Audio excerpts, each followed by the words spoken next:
A new aspect to Tommy Lloyd's Arizona basketball program that he hasn't had in his first 2 years. Pretty impressive considering he's at a number 1 and a number 2 seed so far.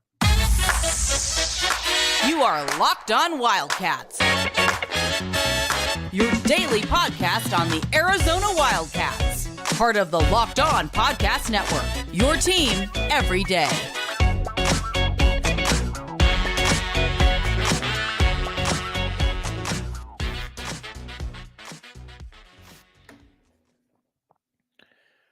Thanks for making Locked On Wildcats your first listen of the day. I am your host, Mike Luke. All right, Tommy Lloyd, my friends. Tommy Lloyd. Here's the deal with Tommy Lloyd. It's also, as always, this show is brought to you by FanDuel. Got to get that in there real quick. Hold on. All right, FanDuel. All right, FanDuel.com/LockedOn. Tommy Lloyd has obviously been wildly successful during his first couple years here at the University of Arizona. I am not breaking any news. You are all smarter than me. You certainly get that. But the one thing about this team that you never really felt that he had in a great way, you never really felt that there was a next level defensive type prowess to this team. And not only did you not necessarily feel that, you kind of thought that, I don't know, are they always going to be a little soft when it really matters? And they kind of were. I mean, let's be honest. Again, Tommy Lloyd has been an A+ hire, but I think there's been times where you kind of wonder just how tough this squad was, to be honest with you. And that's kind of where we're at with Tommy Lloyd.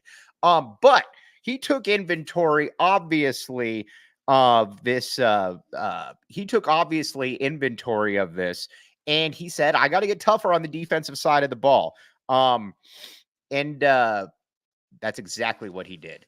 You watch this team so far, you watch them against UT Arlington, and the one thing that really stuck out was, man, they got some dogs. They got some dudes that can pressure you full court. I mean, a Kylan Boswell, a Jaden Bradley, a Pella Larson. We'll get to Pella Larson, by the way. And I think at this stage in the game, it's also fair to say that Tommy Lloyd knew that they had to become tougher come March. And I think that that's pretty much where we're at this point. I think that this squad, there really isn't much of a hole. There really aren't much holes. Look at that UT Arlington game yesterday. Arizona kind of played like poo in the first half. We know that. And then in the second half, Tommy Lloyd unleashed the dogs of war. And UT Arlington was just totally overwhelmed. There was nothing that they could really do about it. Not only was there nothing they could really do about it, that they were just it almost looked like they were kind of caught in quicksand, for lack of a better term. And that is obviously a good thing for the University of Arizona. Now, you might say to yourself, well, it's UT Arlington. I get it. But watch what your eyes tell you on the court. Watch and say, all right, does this look a little different? Does this look a little different? And yes, you're probably going to say to yourself, yeah, that looks a little bit different. That looks a little bit different. And again, it's because of the eye-popping athleticism. Not only is it eye-popping athleticism they show out there, you also have players on the back end that can block shots. Now, again, Oumar Ballo, leader of men, Oumar Ballo, is not necessarily a player who I think anybody would call quick twitch, shot blocker, et cetera, but he certainly is a wall back there. And then you got Mo Krivas. Mo Krivas, I think at some point is going to be the player that is going to, I think is probably going to, I think he's going to lead the league. I think he's going to lead the league in block shots in the Big 12. That is, my friend, the Big 12. But I also think that he's going to lead the league in free throw attempts at some point. He's that good. He's a difference maker, dude. And dude, I guess I could be calling you guys dude, or I could be calling Mo Krivas dude. Either way. But he's unique. There's just really no way around it. He is the dude who I think at this stage in the game, that is going to be a big-time player. Not sure what kind of NBA player he's going to be. That, I think, is to be determined. But as a college basketball player, I think he's going to be an absolute force. And again, don't think I'm really breaking anything that all of you who are much smarter than me don't already know out there. But defensively, though, that's really where this is at. This team, Tommy Lloyd's teams are always going to be able to score as long as they have guys that can dribble the ball to a certain extent. And this team certainly has that, but you always wonder about the toughness. And I think Tommy Lloyd obviously saw that as well. So look at last year. You had Courtney Ramey and Kirk Kriisa in the backcourt. Neither one of those dudes really that physical. I think we were hoping Courtney Ramey would be that dude. He really wasn't. Again, he was better than Kerr. He made some big shots, certainly, but wasn't really that guy that I think Arizona fans were hoping for. That changed this year. Caleb Love, Kylan Boswell. Again, Caleb Love, the battle of good and evil with Caleb Love will always be a thing. But I think at this stage, it's fair to say that he is overwhelmingly a net positive, and he embraces the physical part of basketball. That is something that Arizona players have not necessarily embraced in the past. He also is somebody who, when he talks, he backs it up. It's not just some idle chatter. It's not just some joke. He's looking to end people, for lack of a better term. He's looking to end people. And I think that's what's unique about this Arizona basketball team. Now, a big part of what they're also able to do is, take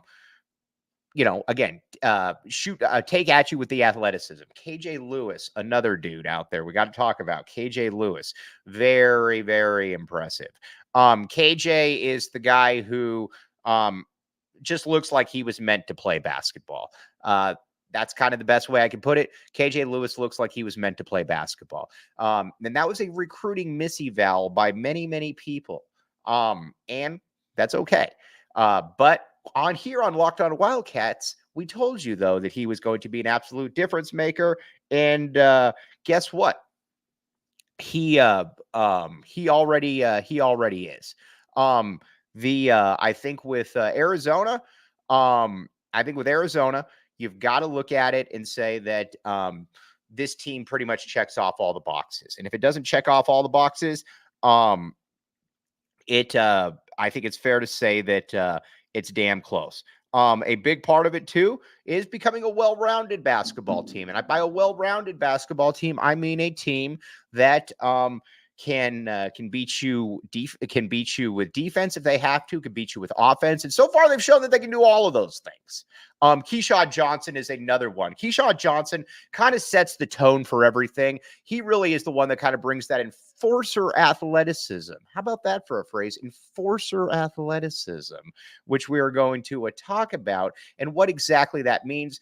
But first, my friends, we've got a new sponsor to talk about here.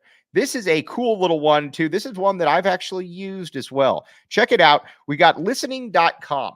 Now, Listening.com, let's say that you're trying to get your school notes or whatever. You're on the run. You're on the fly.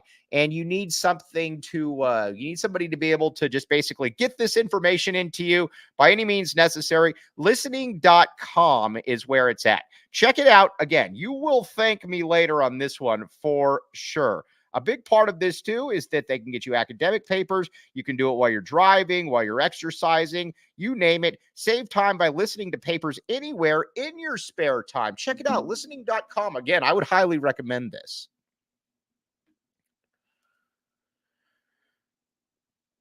Thanks for keeping it locked on Wildcats and making this your first listen of the day. All right, we are talking about athleticism. We are talking about next level type stuff that Arizona's not had in the past couple of years. Keyshawn Johnson is another one. Keyshawn Johnson, again, first of all, I love Keyshawn Johnson shooting threes. I'm totally cool with it. I know a lot of people cringe when they see it. I'm cool with it. He looks comfortable, and I never get the sense that it's just a prayer hoping to go in. I am totally okay with Keyshawn Johnson shooting threes. As a matter of fact, I want Keyshawn Johnson to shoot threes. I am more than okay with Keyshawn Johnson shooting threes. But he's also tough. He's also physical.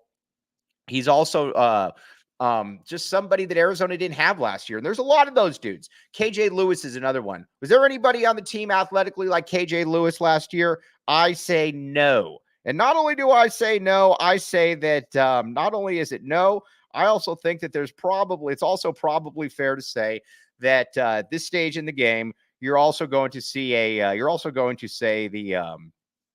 that there probably aren't many more athletic teams in the entire country, to be honest with you. And when you factor that in with Tommy Lloyd's offensive coaching, with his creativity, it's kind of a it's a deadly combination. I believe that this is the best team at Arizona since 2003.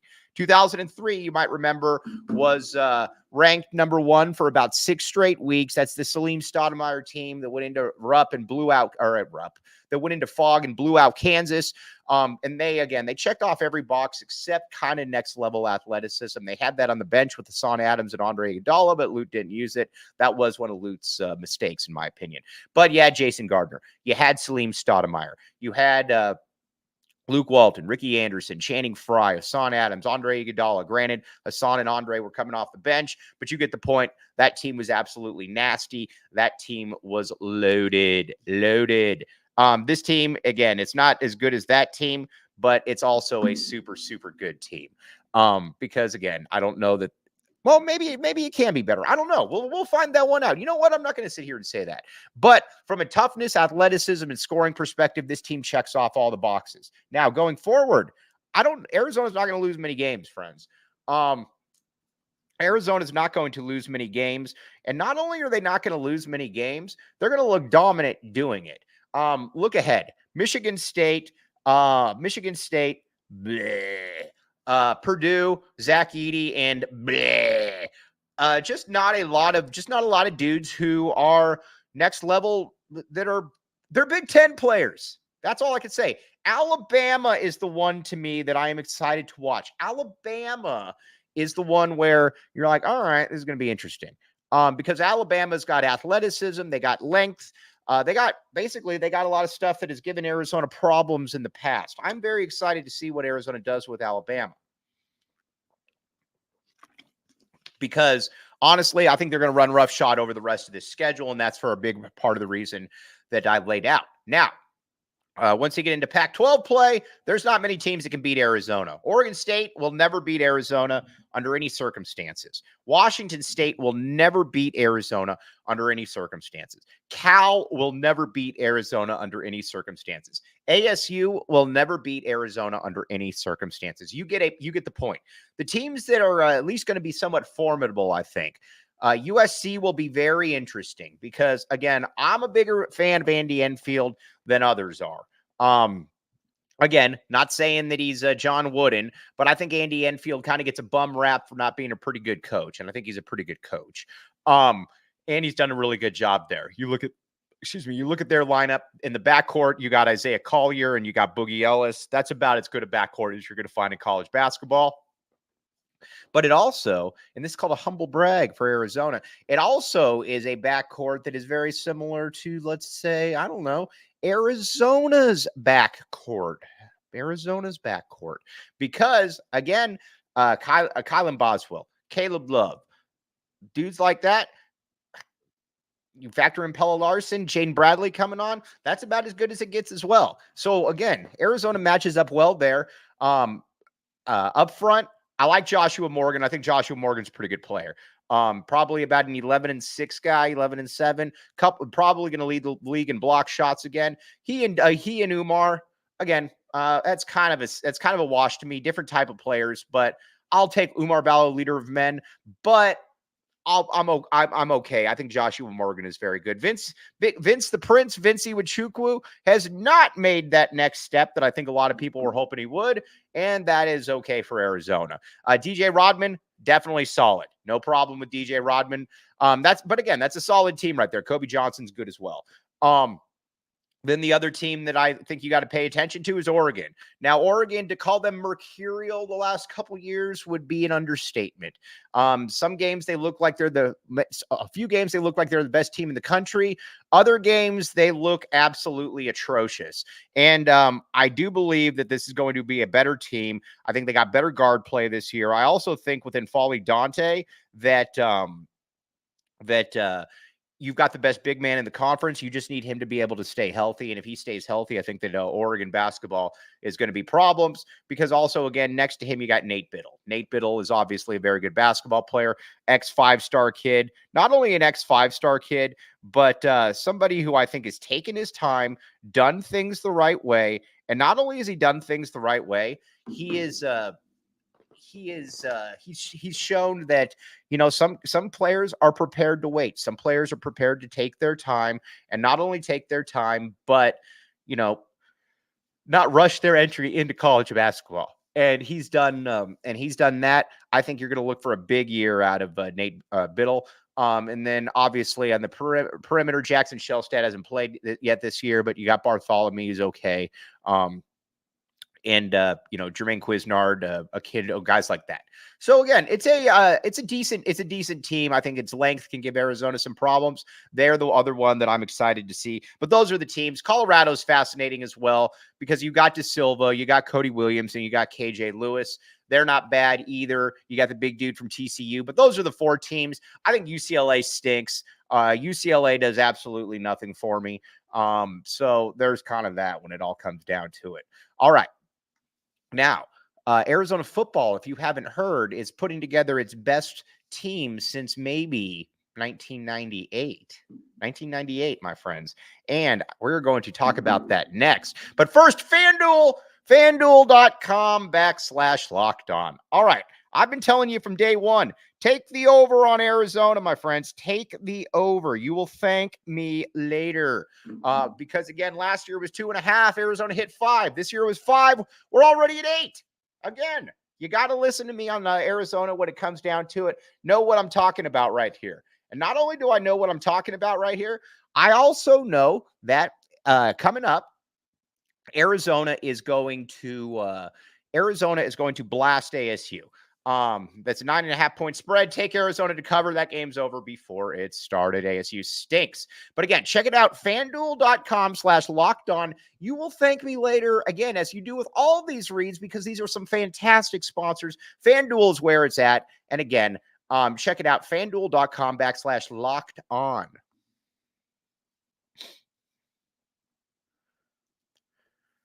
Thanks for keeping it locked on, Wildcats. I am your host, Mike Luke. All right, now, my friends, we are at the stage with Arizona football where we're starting to look around the country and say, which teams are clearly better than Arizona?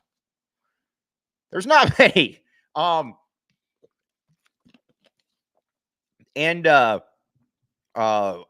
think at this stage in the game, it's also fair to say which teams are clearly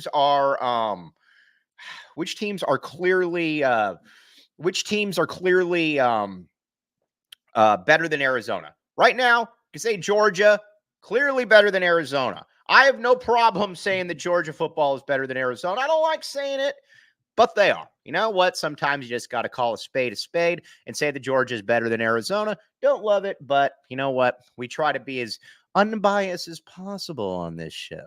Now, when it comes to other teams, what other teams are clearly better? Alabama, it's not a vintage Alabama team, but I will say that I think that Alabama is better than Arizona.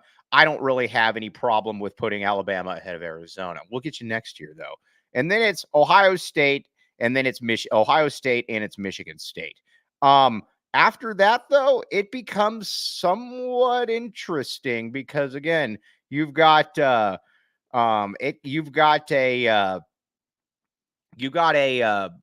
situation now where Arizona is pretty much. I think Arizona's pretty much guaranteed to be a top 10 preseason team next year, and that's because of the talent that they have across the board. Not only do they have the talent across the board, I think it's also fair to say that you also have a team in Arizona that checks off every single box. And not only does it check off every single box, it is a team that is pretty much how do I put this? I think Arizona is pretty much at the stage where they can beat pretty much anybody. It's Ohio State, it's Michigan, it's Alabama, and it's Georgia. And not only is it just those schools, I think it's just those schools. I think Arizona can beat Florida State. Texas does nothing for me. I think Arizona can beat Texas. Oregon looks really good, but they haven't played a good team yet. Got to factor that in. Washington. I would love to get another crack at Washington because I think Arizona can beat Washington. Not only do I think Arizona can beat Washington, I also think that it's fair to say that